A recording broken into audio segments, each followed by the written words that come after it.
Olá, boa noite. Eu sou Alex. Estamos aqui para mais um resumo da nossa EBD, é a terceira lição da nossa revista. E o tema da nossa lição desse domingo é usando as lentes da fé e dos propósitos de Deus.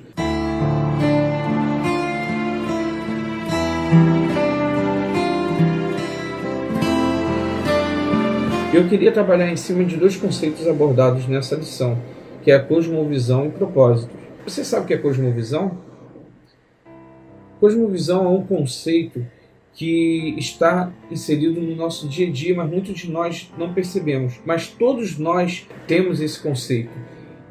Cosmovisão é o nosso olhar no mundo, é o que a gente tem de entendimento do mundo, de tudo aquilo que nos cerca, de crenças, de religião, de dinheiro, de Deus, de fé, da natureza humana, de onde viemos, para onde vamos, o que acontece depois daqui. Toda essa percepção, ela está dentro desse conceito de cosmovisão. E esses conceitos variam de pessoa para pessoa, né? Porque o olhar das pessoas variam de acordo com aquilo que ela acha, entende de determinada situação. Eu queria começar dando dois exemplos em relação a isso. Primeiro, um bem comum, que muitos já conhecem, que é a questão do copo d'água, que está com água até a metade dele. Alguns vão olhar esse copo e vão dizer que o copo está quase vazio. Outros vão olhar e vão dizer que esse copo está quase cheio. Na verdade, são duas visões diferentes de uma mesma situação, né? Isso também é cosmovisão. Um outro exemplo, um certo empresário, ele estava querendo expandir seu negócio de calçados. Então ele chamou dois funcionários diferentes e, sem ambos saberem que eles estavam sendo convocados para essa missão, ele os enviou para a Índia para fazer um levantamento, como seria se eles abrissem uma filial da empresa deles lá, uma grande fábrica de sapato. O primeiro empregado voltou e disse assim: olha, não adianta abrirmos uma empresa lá, porque lá ninguém usa calçado, então vai ser prejuízo, nós vamos estar jogando dinheiro fora. O segundo empregado voltou e falou assim: olha, nós temos que abrir uma empresa lá e vamos ganhar muito dinheiro, porque ninguém usa sapato lá. Então, mais um exemplo de que duas pessoas podem ter pontos de vista diferentes, podem ter um olhar diferente dentro de uma mesma situação. Então, a cosmovisão nos traz isso. Ela nos traz olhares diferentes para determinadas situações do nosso dia a dia e principalmente para aquilo que é referente a toda a nossa existência. Eu trouxe aqui um conceito, uma definição dada por Norman Geisler em seu livro Enciclopédia de Apologética, e diz: modo pelo qual a pessoa vê ou interpreta a realidade. É a estrutura por meio da qual a pessoa entende os dados da vida. Então, isso daí tirado de um livro que é um dos mais utilizados de apologética, né, que é uma área da teologia que trata sobre a defesa da fé. E eu queria estar trazendo alguns pontos de cosmovisão que nós ouvimos e talvez nós nem sabíamos que isso faz parte de todo esse conceito. Primeiro, teísmo. Teísmo é a crença em que existe um Deus infinito, um Deus criador dos céus, da terra, um Deus criador do universo, e que ele age nesse universo. Ele age milagrosamente, soberanamente nesse universo. Ele está no universo, está acima do universo, ele está aqui entre nós.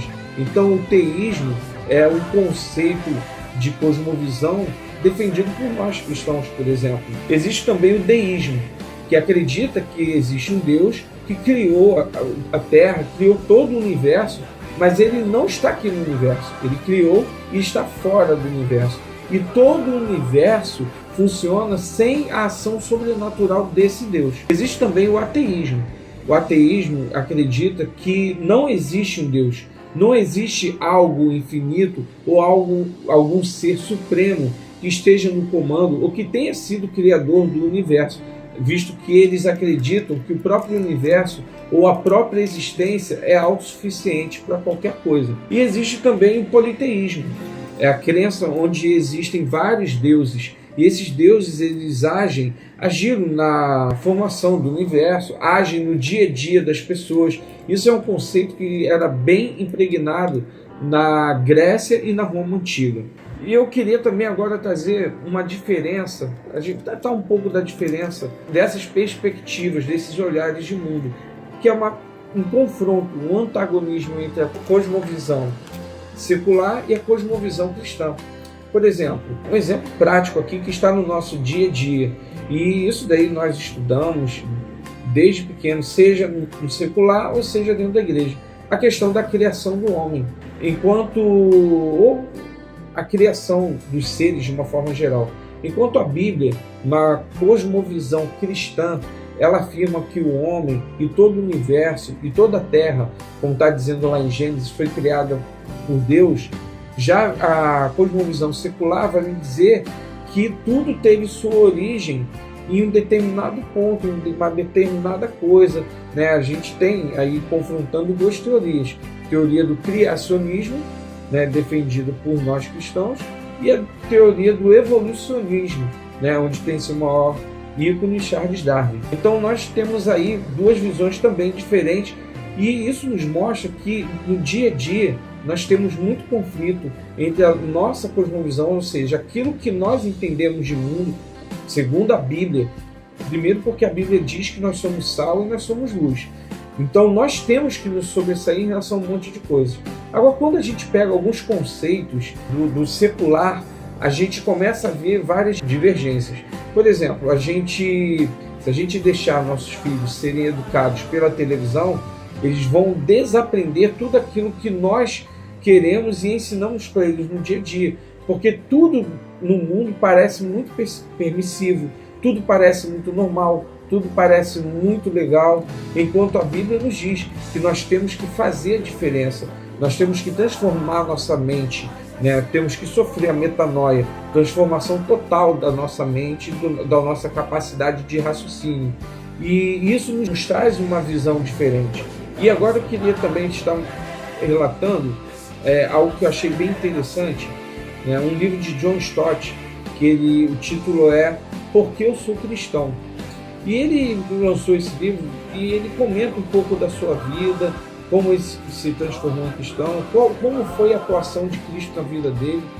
Isso querendo trazer um pouco também de confronto ao que um determinado palestrante, filósofo famoso, Bertrand Russell, numa palestra que ele deu, e por causa da sua eloquência, da sua boa oratória, do seu conhecimento, do prestígio que ele gozava, a sua palestra foi intitulada de Por que não sou cristão? Então ele quis trazer muitos questionamentos, algumas teorias bíblicas, e ele conseguiu difundir muita coisa nessa época. Então John Stott, como um grande defensor da fé cristã, ele lançou esse livro. E esse livro ele retrata muitas coisas, fala de muitas pessoas que foram transformadas pelo poder do Evangelho, e ele traz a sua própria experiência, que ele, em suas viagens, ele, por exemplo, visitou templos budistas, e ele via sempre aquela imagem de Buda, e ele começou a refletir sobre isso. E ele, numa das suas reflexões, ele começou a lembrar da morte de Cristo, o quanto Cristo foi escarnecido, o quanto Cristo foi torturado, o quanto ele foi humilhado. Depois ele imaginou Cristo na cruz, Cristo sendo pregado, suas mãos furadas, ele novamente sendo humilhado.